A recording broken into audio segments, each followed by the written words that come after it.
Fala galera, tudo bom com vocês? Espero que esteja tudo ok, tudo certinho. Mais uma vez, muito bem-vindos aqui ao Resumindo Além, meu nome é Felipe. Vídeo de hoje, gente, vamos estudar sobre as manifestações físicas espontâneas. O que são essas manifestações físicas espontâneas? Sabe aquelas manifestações, aqueles fenômenos espirituais que acontecem do nada? Quando você menos espera? Pois é justamente sobre isso que eu vou falar hoje aqui com vocês. Se você está caindo aqui de paraquedas, isso aqui é um estudo espírita em cima do Livro dos Médiuns, o segundo do Pentateuco do Kardec. Se por algum acaso você curtiu o conteúdo, deixa aquele joinha. Se por acaso você já teve algum exemplo de uma manifestação espontânea na tua vida do nada, comenta aí pra gente poder trocar ideia. Te convido a ficar até o final aqui no estudo. Se você curtir, passa para frente para quem está estudando, para algum curioso, para alguém que está pensando em começar a estudar ou até mesmo para alguém que precisa dar uma reforçada no conhecimento. Pessoal, bora começar logo o trabalho? Então, cara, falando sobre as manifestações físicas espontâneas, gente, às vezes assim, coisas misteriosas acontecem do nada, como barulhos, batidas. A gente até vê alguma coisa passando assim, né? E simplesmente ninguém fez nada para que isso acontecesse, né? Assim, pode pegar todo mundo de surpresa quando essas coisas acontecem, né? Até mesmo pessoas que sequer sabem o que é o espiritismo podem presenciar fenômenos espontâneos. Justamente por isso, gente, é muito difícil dizer que foi assim só imaginação ou se realmente teve a influência de alguém, né? Quando esses fenômenos eles surgem assim de uma forma tão natural e sem ninguém tentar provocar eles, né? A galera do espiritismo chama isso de espiritismo prático natural. Pois é. Só que mesmo assim, é muito importante quando isso acontece investigar direitinho antes, né, para ver se não tem assim uma explicação mais racional, tipo assim, algum problema na fiação de luz, um problema físico no modo geral, ou até algum efeito da natureza que provocou o suposto fenômeno. As coisas mais comuns que as pessoas dizem ver ou ouvir nessas situações são barulhos, né? Tipo batida, estalo, né? Muitas vezes isso pode ser assim, somente um vento, gente. Um bicho ou algum objeto caindo, né? Até mesmo zoeira de alguém. Só que quando esses barulhos assim, eles parecem responder ao que a pessoa tá pensando, né? Tipo assim, ela pedir 3 batidas e ouvir exatamente as 3, tá? Um exemplo bem hipotético aqui. Aí a galera começa a achar que tem sim alguma coisa inteligente por trás daquelas batidas, daqueles barulhos, né? Mesmo assim, gente, não é para entrar em pânico. Esses fenômenos, eles não fazem mal para ninguém. O medo que muita gente tem, né, vem por causa das ideias tanto religiosas quanto midiáticas, que ligam nesse tipo de coisa sempre ao capeta ou a espíritos malignos e etc. Aí o pessoal assim acaba reagindo com muito medo, né? Criança que ouve história de monstro, essas paradas. Bom, de acordo com a doutrina espírita, essas batidas, né, barulhos ou outros fenômenos, né, físicos que acontecem do nada, eles acontecem justamente para poder chamar a atenção das pessoas e mostrar que existe um mundo espiritual, né? É como se os espíritos quisessem dizer que eles estão ali, sabe? Ó, presta atenção, a gente está aqui, tem alguma coisa que a gente está querendo dizer, né? Esse tipo de coisa, né? Os espíritos mais evoluídos, gente, eles usam os espíritos menos evoluídos, que esses aí que conseguem mexer mais no mundo físico com mais facilidade, para poder causar esses efeitos. E assim, passar uma mensagem, né? Ou até começar uma conversa com quem está encarnado, com quem está aqui no mundo material. No vídeo passado eu falei para vocês sobre essa diferenciação na hierarquia dos espíritos, né? Que os espíritos mais evoluídos, eles trabalham mais nos trabalhos de cunho moral, visando a evolução espiritual e ensinamentos para as pessoas. Enquanto os espíritos mais apegados à matéria, eles costumam trabalhar nos fenômenos físicos, porque como eles estão bastante ligados à matéria, é mais fácil deles fazerem esse contato, né, do mundo espiritual com o mundo físico, gente. Um exemplo disso foi um cara que estudava espiritismo e ele começou a ouvir batidas o tempo inteiro. Tó, tó, tó, tó, tó, tó, tó, o tempo todo. Depois de horas, né, com esse incômodo, ele descobriu que era o espírito protetor dele que estava querendo falar com ele. Olha só. E quando ele conseguiu se comunicar com esse espírito através de um médium, que é um médium, só para reforçar, né, é uma pessoa que tem uma sensibilidade alta que serve de ponte entre os dois mundos.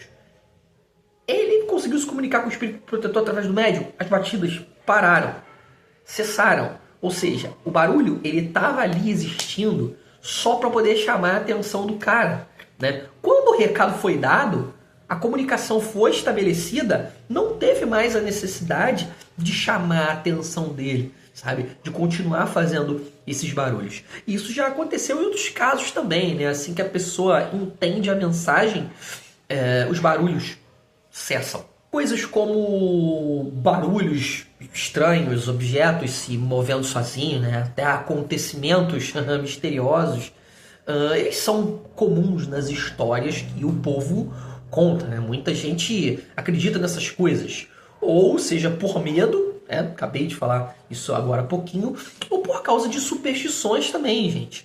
Normalmente isso acontece porque as pessoas elas não entendem direito o que está acontecendo e acabam simplesmente inventando explicações sobrenaturais.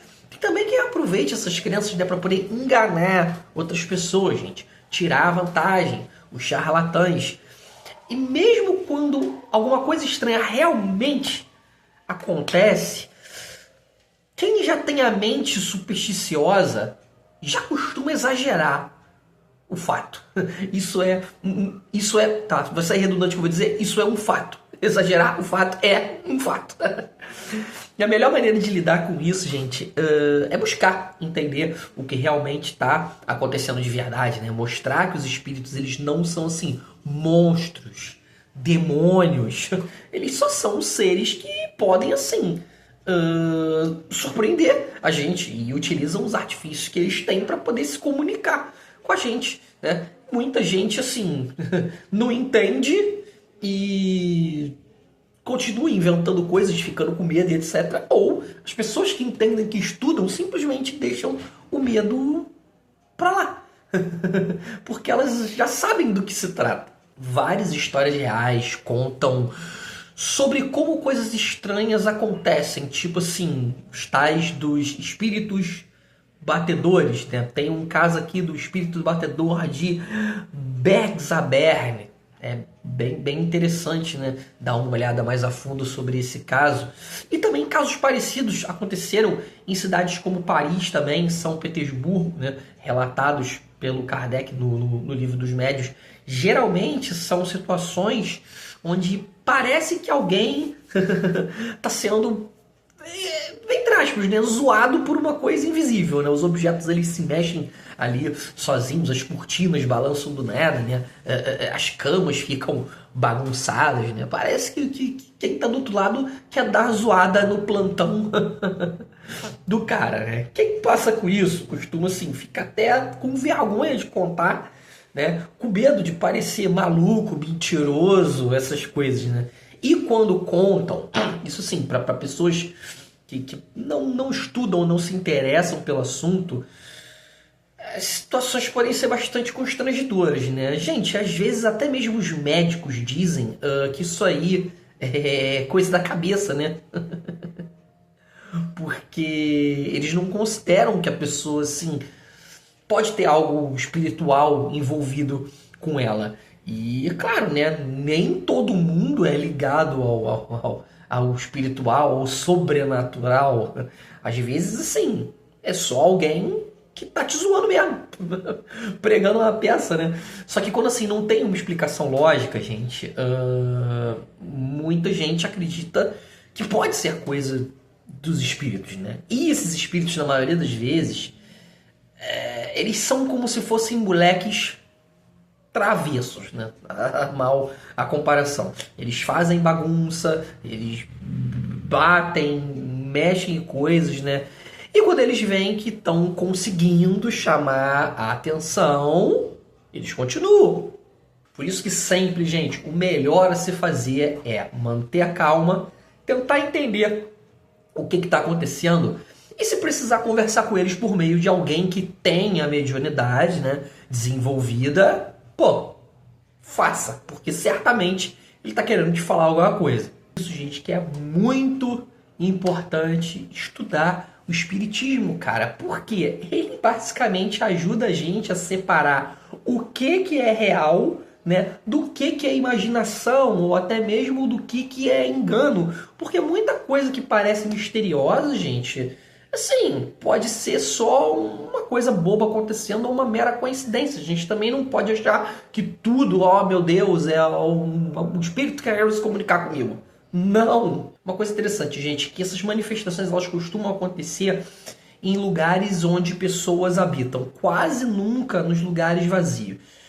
Isso porque, pessoal, os espíritos eles precisam da energia de certas pessoas para poder fazer esses fenômenos acontecer. E o curioso é que essas pessoas nem sempre sabem que tem esse tipo de sensibilidade. No vídeo passado também falei um pouco sobre isso com vocês. Elas são chamadas, gente, de médiums naturais. Guarda essa expressão. Os médiums naturais, eles têm uma mediunidade que, assim, age de forma involuntária, sem que as pessoas percebam, né? A mediunidade, ela simplesmente age, né? É como se fossem uma espécie de antenas, né? O médium natural tem, né? Que acaba ajudando os espíritos a receber as energias e realizar os fenômenos. Para que os fenômenos aconteçam, gente, o espírito sempre precisa querer fazer a ação, o fenômeno. E isso precisa ter um motivo e muitas vezes ele conta com alguém por perto que tenha essa energia especial, por assim dizer, que ajuda a manifestação a acontecer, né? Mesmo que a pessoa nem saiba que ela está ajudando o espírito. Só que os espíritos, eles não podem simplesmente sair fazendo tudo o que eles querem, gente. Às vezes, assim, existe uma força maior que limita o que eles podem fazer ou não. Para que não saia tudo fora do controle, né? Tem que ter limite. Um caso curioso descrito no livro dos Médiuns pelo Kardec aconteceu em Paris em junho de 1860, na rua Noyers. Acho que é assim que é a pronúncia, né? O espírito ele começou a meio que aprontar por lá, se divertindo às custas dos moradores e tudo mais, incomodando uma pessoa de quem ele simplesmente não gostava. Olha só, né? Ele aproveitou que essa pessoa tinha assim uma espécie de mediunidade involuntária, mediunidade natural, que eu acabei de falar com vocês, né? Para poder realizar os fenômenos. Só para poder reforçar, gente, os espíritos que costumam causar os fenômenos físicos, eles geralmente têm um nível de evolução mais baixo, ou seja, eles não são muito evoluídos espiritualmente, eles estão mais ligados à matéria. Mas isso não quer dizer, assim, que eles são amiguinhos da pessoa no qual o fenômeno acontece. Esse exemplo que o Kardec citou diz muito isso, né? Era um cara que o espírito não gostava, que ele viu que o cara, assim, podia ceder essa energia naturalmente e começou a zoar o cara. E ainda tem um adendo aí, um importante. Se a pessoa, o médium natural, ele for muito apegado à matéria, às coisas materiais, gente, isso pode acabar atraindo uma certa galera do outro lado que tá ali na mesma conexão. Ou seja, eles são também bem apegados a matéria, são espíritos que não são tão evoluídos. Isso é sempre importante, gente. As dicas de ouro do conteúdo de hoje. Você está sentindo que estão acontecendo fenômenos espontâneos com você? Procura uma casa espírita, conversa, né? Conversa com o médium para ele poder fazer o contato e ver realmente o que está rolando. Segundo ponto muito importante, vigia. Sem querer, você pode ser um médium natural ou ter alguma pessoa próxima que seja um médium natural, e se for muito apegado à matéria, a coisas materiais, coisas mundanas, vai atrair a galera que está na mesma conexão. Outra coisa, gente, para a gente poder fechar aqui, um ponto muito importante. Somente ver um fenômeno físico não é o suficiente para poder convencer quem não acredita, né? Para poder tentar entender de verdade o lado espiritual das coisas, é preciso que a pessoa tenha abertura, tenha boa vontade, e o mais importante, que ela tenha fé, né? O espiritismo, assim, não força ninguém a acreditar nos fenômenos, no lado espiritual e etc, né? Ele simplesmente toca quem está pronto para poder viver isso, né? E quem resiste acaba ficando por conta própria ou assumindo outros caminhos. Com essas últimas 3 liçõezinhas, fecho aqui o vídeo com vocês do resumo do capítulo 5 da segunda parte do Livro dos Médiuns. E aí, já viveu algum fenômeno espontâneo? Conhece histórias? Seu avô, sua avó, a galera da antiga deve ter algumas histórias para contar. Comenta aí, cara, vamos trocar uma ideia. Próximo vídeo, continuamos os estudos, fenômenos de transporte.